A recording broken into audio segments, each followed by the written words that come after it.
আসসালামু আলাইকুম বন্ধুরা, শিরিন হবিস চ্যানেলে নতুন এক রেসিপি দেখার জন্য স্বাগতম জানাচ্ছি। আজ আমি আপনাদেরকে করে দেখাবো রমজানের খুবই জনপ্রিয় একটি ইফতার আইটেম, আর এটি হলো আলুর চপ। হ্যাঁ, আলুর চপটি বিভিন্ন মানুষ বিভিন্নভাবেই করে থাকেন।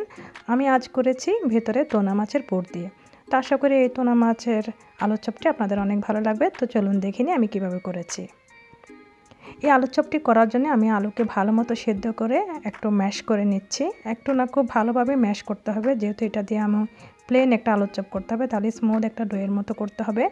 তাই খুব ভালোভাবে হাত দিয়ে চটকে নিব।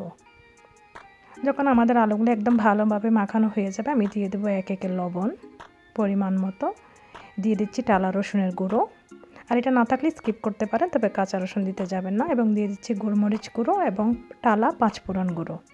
এছাড়াও দিয়ে দিচ্ছি চিলি ফ্লেক্স স্বাদ মতো, এবং দিয়ে দিব পেঁয়াজ বেরেস্তা। এই আলুর চপে আমি কোনোভাবেই কাঁচা পেঁয়াজ ব্যবহার করব না, তাই বেশি করে একটু বেরেস্তা দিয়ে দিচ্ছি। এটা ব্যবহার করলে আপনারা দেখতেই পারবেন কতটা ইয়ামি হয় এই আলুর চপটা। এবার ভালোভাবে সবগুলো উপকরণ আমি মাখিয়ে নিচ্ছি। মাখানোটা খুব ভালোভাবে করতে হবে, যাতে একদম প্লেন একটা স্মুথ ডোয়ের মতো হয়ে যায়, কোনোভাবে একটু টুকরো টুকরো না থাকে, তাহলে চমৎকার একটা আলুর চপের শেপ হয়ে যাবে। এবার আমি চলে যাব পুরটা রেডি করতে। পুরের জন্য আমি একটা কড়াইতে অল্প একটু তেল দিয়ে দিলাম। তেলটা গরম হয়ে আসলে আমি দিয়ে দিব পেঁয়াজ কুচি। পেঁয়াজ কুচিটা আপনারা কম বেশি করতে পারেন, কোনো সমস্যা নেই। আমি এখানে হাফ কাপ মতো দিয়েছি। এবার নেড়ে চেড়ে পেঁয়াজটা একটু নরম করে ভেজে নেব। পেঁয়াজটা একটু নরম হয়ে আসলে আমি দিয়ে দিব তোনা মাছ। আমি এখানে একটা টিনের তোনা মাছ নিয়েছি, খুব বেশি তোনা পিসের দরকার নাই, অল্প একটু হলে হয়ে যায়। এবার এই টোনা ফিশটা আমি ভালো মতো পেঁয়াজের সাথে একটু নেড়েচেড়ে ভেজে নিব। যেহেতু এটা আমরা পোর হিসাবে ব্যবহার করব, তাই কোনো রকমের পানি থাকা যাবে না, তাই আমি একটু শুকনো শুকনো করে ভেজে নিচ্ছি। এখন আমি দিয়ে দিব অল্প অল্প মশলা। আমি দিয়ে দিচ্ছি হাফ চামচ করে ধনে গুঁড়ো, জিরা গুঁড়ো এবং অল্প একটু হলুদ গুঁড়ো। এছাড়া দিয়ে দিবে একদম সামান্য পরিমাণে লবণ। যেহেতু আমাদের আলুতে লবণ মেশানো, তাই এখানে আমি খুব বেশি লবণ দিচ্ছি না। এবার নেড়ে চেড়ে আমি কষিয়ে নেব। আমি আগেই বলেছি কোনো রকম পানি এখানে ব্যবহার করছি না আমি।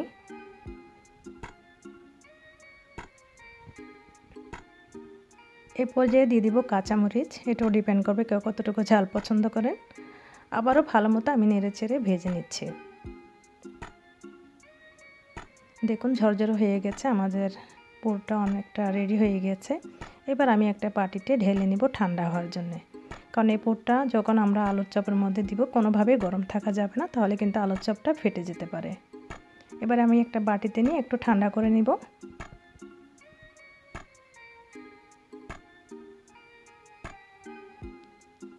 এবার এই যে আলুটা আমরা রেডি করে রেখেছিলাম, ওখানে আমি একটু পুদিনা কুচি মিশিয়ে দিব। আমি পুদিনা কুচিটা আগেও দিতে পারতাম, কিন্তু পুদিনা কুচির কালারটা একটু কালচে হয়ে যেত দেখে আমি একদম বানানোর একটু আগ মুহূর্তে দিচ্ছি। আবারও ভালো মতো মেখে নিলাম।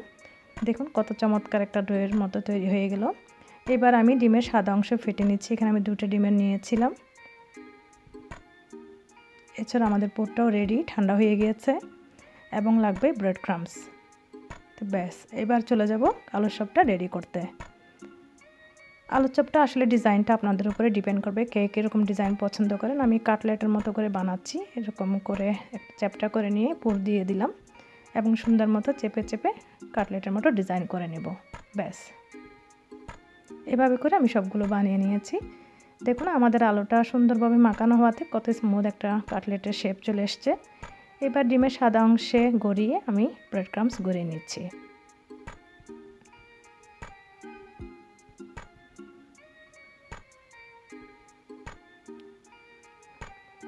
এইভাবে করে আমি সবগুলো আলুর চপ ডিমে চুবিয়ে ব্রেড ক্রাম্বস দিয়ে গড়িয়ে নিলাম। দেখুন রেডি হয়ে গেল আমাদের আলুর চপ। এবার চাইলে আপনারা এটা এইভাবেই ফ্রিজ আপ করতে পারেন। আমি কিছু রেখে দিব বক্সে করে ফ্রিজে। প্রথমে আমি একটা বেক পেপার দিয়ে দিচ্ছি, যাতে নিচে আটকে না যায়। এবার ফাঁকা ফাঁকা করে আমি রেখে দিব বক্সের মধ্যে।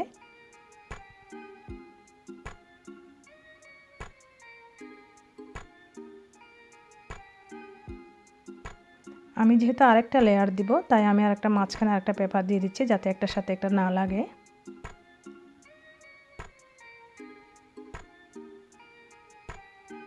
ব্যাস, এভাবে করে আমি এয়ারটাইট বক্সে করে রেখে দিব ডিপ ফ্রিজে। এখন কয়েকটা আমি ভেজে দেখাচ্ছি কতটা চমৎকার হয়েছে আমাদের আলুর চপ। চুলাতে একটু তেল গরম দিয়ে দিলাম। তেলটা গরম হয়ে আসলে আমি দিয়ে দেবো আলুর চপ। আর চুলার আঁচটা মিডিয়াম টু হাইয়ে রাখতে হবে, যেহেতু এখানে সব সেদ্ধ করা জিনিস, তাই কাঁচা থাকার কোনো সম্ভাবনা নাই। তাই আমি মিডিয়াম টু হাই পাওয়ারে আলুর চপগুলো ভেজে নিচ্ছি। উল্টে পাল্টে গোল্ডেন ব্রাউন করে মনের মতো করে ভেজে নিতে পারেন আপনারা, যে যেমনটি চান। ব্যাস, ভাজা হয়ে গেলে এবার আমি উঠিয়ে নিচ্ছি।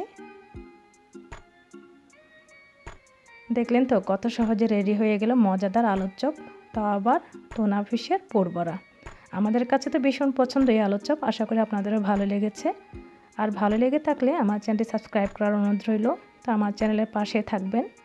যে যেখান থেকে দেখছেন সবাইকে অসংখ্য ধন্যবাদ। আগামীতে আমার চ্যানেলের সাথে থাকবেন। দেখা হবে নতুন কোনো রেসিপি নিয়ে। ততক্ষণ পর্যন্ত আল্লাহ হাফেজ।